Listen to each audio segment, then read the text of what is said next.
The same day repeated for 1,000 years. Jiang Kunji said to himself, I was born in a small county town, and my parents both had respectable jobs, so since I was young, I practically lived a life of luxury. The toys I played with were the trendiest, and the clothes I wore were the most fashionable of the time. Having this kind of treatment wasn't just because of my good family background, it was also because from elementary school through university, all my teachers called me a genius. They all believed I would achieve great things when I grew up, that I could become a pillar of the nation. Of course, I lived up to expectations, graduating with honors in neuroscience from Huaxia University of Science and Technology. After that, I took a position at the Southwest Institute for Rare Animals and Plants, and the old director personally mentored me. A genius like me was able to lead a project team independently after just 3 years, but it was precisely from that moment that my life suddenly took a turn. Because my team members, my colleagues, were always arguing with me, I tried to communicate with them properly, and perhaps some of my words were harsh, but what could I do? Those simple steps, things I flipping knew back in high school, they just couldn't understand no matter what. After too many arguments, the project team members left one by one. Gradually, I was the only one left in the entire project team. Slowly, I understood. Ordinary people are incapable of understanding a genius's ideas. The things I knew in high school, they would only grasp after they turned 40. No, perhaps they'd never get it in their entire lives. How could idiots grasp anything at all? I am a genius. It doesn't matter if I'm alone. I can complete the project all by myself. Yes, alone, I absolutely can. It'll just be a bit more tiring, take a bit longer, that's all. Yi Kongyun said, Hello, I'm Yi Kongyun. I look forward to working with you. Jiang Kunji looks at Yi Kongyun and was confused. The boss suddenly said, Little Jiang, you're too tired working alone, pushing yourself like that every day. Even an iron constitution can't take it. This is the partner assigned to you by the organization. Don't worry, little Yi will definitely be able to understand your ideas and coordinate well with you. As he makes Jiang Kunji and Yi Kongyun shake hands, Jiang Kunji said to himself, the old leader was right. Yi Kongyun not only understood, but she could also extrapolate and think creatively. In short, she completely kept up with my pace. Our coordination could be described as exceptionally harmonious. What was even more crucial was that Yi Kongyun could take the ideas I struggled to articulate and explain them clearly and simply to the other colleagues, helping them understand so they could also participate and coordinate with our work. Gradually, the project team members returned one after another, and the project's progress greatly improved as a result. But a new problem emerged. That's right, the problem was my position. Yi Kongyun became the center of the project while I was marginalized. So, as expected, a year and a half later, the old leader announced that Yi Kongyun had been promoted. She became the lab director. As Jiang Kunji looks at the picture of Yi Kongyun, and he stabbed it and said to himself, this position of lab director, it's a throne, the authority to command resources and control direction. It was the goal I, a genius, had worked tirelessly for, burning the midnight oil. Something so important was just inexplicably snatched away by Yi Kongyun. Dagnabbit, die for me. After that, I started living a half-baked life, clocking in and out on time. Most of my time was spent getting drunk in bars. Until one day, Zhou Muqing said, Isn't this Engineer Jiang? I've heard so much about you. Your reputation precedes you. Jiang Kunji drinks. Zhou Muqing calls for a red-haired girl. Zhou Muqing said, It's your honor to drink with Engineer Jiang, you know? He's a research model for the younger generation. A genius scientist America has been trying every trick in the book to poach. The lady said, Wow, Engineer Jiang, is that amazing? Then I'll drink to that first as a sign of respect. From now on, Engineer Jiang is my idol. Zhou Muqing said, Engineer Jiang, a genius deserves to have everything. The power, money, and women of this world are all within a genius's grasp. Please enjoy yourself. As Jiang Kunji played with fire that night, a few days later, Zhou Muqing said, Engineer Jiang, Professor Yi Kongyun's recent research has become a thorn in the side of a certain large foreign enterprise. If possible, could you perhaps add some difficulty to her research, or is there any way to prevent that project from progressing smoothly? Jiang Kunji said to himself, What way could there be, unless she's crippled or dead? Wait, if Yi Kongyun could really die, everything that belongs to me would return to my hands. I would once again become the center of the institute. Yes, she has to die. She must die. And so, 2 months later, a man said in the office, Have you heard? Professor Yi's research vessel had an accident in the Indian Ocean. His friend said, It seems Professor Yi's status is unknown, life or death. Jiang Kunji listened and said to himself, I didn't expect this Zhou Muqing to handle things so efficiently. This is great. In my capacity as acting director, I sat in that director's office, but I hadn't even gotten to enjoy it for a few days. Yi Kongyun, looking completely changed, actually came back, and she even brought Wu Chen, the one who saved her darn life, before me. Which means, now, besides Professor Yi, I also have to get rid of Wu Chen. In another scene, Wu Chen and Jin Yuzhen got the room steamy. Jin Yuzhen trembles and said, Wu Chen said, your phone keeps ringing. Aren't you going to answer it?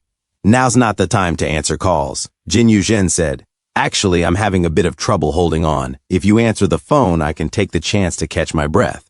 Wu Chen said, so you're begging for mercy, huh? As Wu Chen answered the phone and said, hello?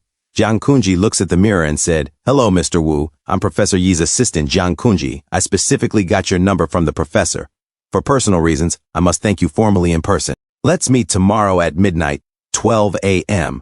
to talk in detail. Because project work is still quite busy, I can only find time in the evening. I hope you can understand. And he said to himself, Jiji, with this harmless, honest-looking face, Wu Chen, you're mine for the taking. Wu Chen said to himself, Jiang Kunji, this guy's got some nerve, still daring to call me. Interesting. Wu Chen said, no problem, see you tomorrow. The next day, 10:30 p.m. Jiang Kunji said to himself, still a little while till midnight. I didn't expect that to be finished so much faster than planned. Everything is in place. I'm just waiting for the perfect moment. In other words, as long as Wu Chen comes to meet me at midnight as promised, he'll fall right into the trap I've so carefully prepared for him. And when he's panicking and trying to climb out, I'll land the fatal blow. Then I'll bury him on the spot. The plan is simply perfect. Of course, there's a chance he won't come down here from Binjiang Road. Even if he takes a boat from the other side of the river, I've still got a plan B. I'll use the intel from my cooperation with Zhou Muqing to make a deal with him, and use that to get on his good side. After we've talked for a while and his throat is dry, I'll hand him a special drink. Once he drinks it, it's lights out. Still, I have to consider the possibility that the son of a biscuit won't drink it. If that really happens, then after we've finished our deal and are about to part ways, I'll backstab him. Wu Chen, you will die by my hand today. Ji. Suddenly, Wang Zhuangyuan and Zhao Guaizi arrived. Wang Zhuangyuan said, you're Jiang Kunji, come with us. As Wang Zhuangyuan puts a bag on Jiang Kunji's head, a few moments later, in another place, Jiang Kunji said, help me, thugs, kidnapping, murder. Zhao Guaizi slaps his head and said, what the heck are you yelling for? If we were going to kill you, do you think we'd let you open your mouth? Jiang Kunji said, Wu Chen, quick, save me. I asked you to meet so I could thank you properly, but while I was waiting for you by the river, I was ambushed by these guys. Wu Chen said, is that so? Thanking me with a knife? As he throws the knife, and it drops in front of Jiang Kunji. Jiang Kunji said, a misunderstanding. It's all a misunderstanding. Wu Chen, you really have to believe me. Wang Zhuangyuan said, trying to pull one over on us? You're frickin' looking to die. Jiang Kunji said, hey, don't kill me. Don't kill me. I'll talk. I'll tell you everything. As Wang Zhuangyuan picks up the knife and threatens Jiang Kunji, Wu Chen said, help him up. Let him talk. Jiang Kunji, tell me, what's your relationship with Zhou Muqing? Jiang Kunji said, Zhou Muqing showed me a lot of respect. He treated me to drinks, introduced me to young models. He was very good to me. I think we were probably just fair-weather friends. But he did ask me about Yi Kongyun. I just told him that Yi Kongyun went to the Indian Ocean for a research expedition. I never imagined something would happen. I don't know what exactly Zhou Muqing did, Wu Chen said to himself, so it really was Zhou Muqing. Jiang Kunji said, I did want Yi Kongyun to disappear. I want to be the director. I want this project to shine under my direction. I was blinded by greed.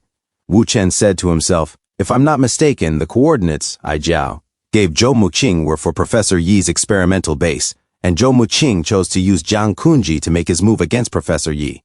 But speaking of which, to be able to arrange for Professor Yi's ship to have an accident, the power that Zhou Muqing, or Ai Zhao, behind him can wield is truly immense. But the group on the island who wanted Professor Yi's technology, the former outsourced team from British Deep Blue Biotech, they're a bunch of reckless brutes with no strategy. I've looked into them, and they have no connection to Zhou Muqing. In that case, the more likely culprit is British Deep Blue Biotech, Professor Yi's professional rival. Perhaps I can start investigating Ai Zhao by looking into British Deep Blue. Wu Chen said, I'll double-check with Jin Yuzhen in a bit. Jiang Kunji said, oh, right. The other day, Zhou Muqing called me and said someone was targeting him. and told me not to rat him out if anything happened. Wu Chen said to himself, "That's right. I'm the one who was targeting him." It seems Ai Zhao also realized Zhou Muking was being watched, so they wanted to cut ties with him. Wu Chen said, "Right. When was the last time you saw Zhou Muking?" Jiang Kunji said, "I haven't seen him since Professor Yi came back. I called him once, and I remember he said some family business was trying to steal his clients, and he was really angry." Wu Chen said to himself, "They were targeting Sinner's company. Looks like this is all Jiang Kunji knows. He's just a pawn after all. As for Jin Yuzhen, there's still more to be learned from her." Wu Chen said, "All right. If you know anything else, you'd better start remembering it and fast, because if I find out on my own, you're finished." Jiang Kunji said, I know, I'll try to remember," as Jiang Kunji said some gibberish. Wu Chen said to himself, "Jiang Kunji is just a pawn. We won't get any more useful information out of him." Wu Chen stood up and said, "Zhuangyuan, Guaizi, let Jiang Kunji go." As Wang Zhuangyuan and Zhao Guaizi came closer to Jiang Kunji, Wu Chen said, "He still needs to be a good assistant for Professor Yi's project. I'm telling you about that project of Professor Yi's. If anything else goes wrong with it, you know what the consequences will be, right?" Jiang Kunji said, I understand. That project has all of my blood, sweat, and tears in it too. I'll do a good job. As Zhao Guaizi unties him, Wu Chen said to himself, "This Zhou Muking, it's time to take him down."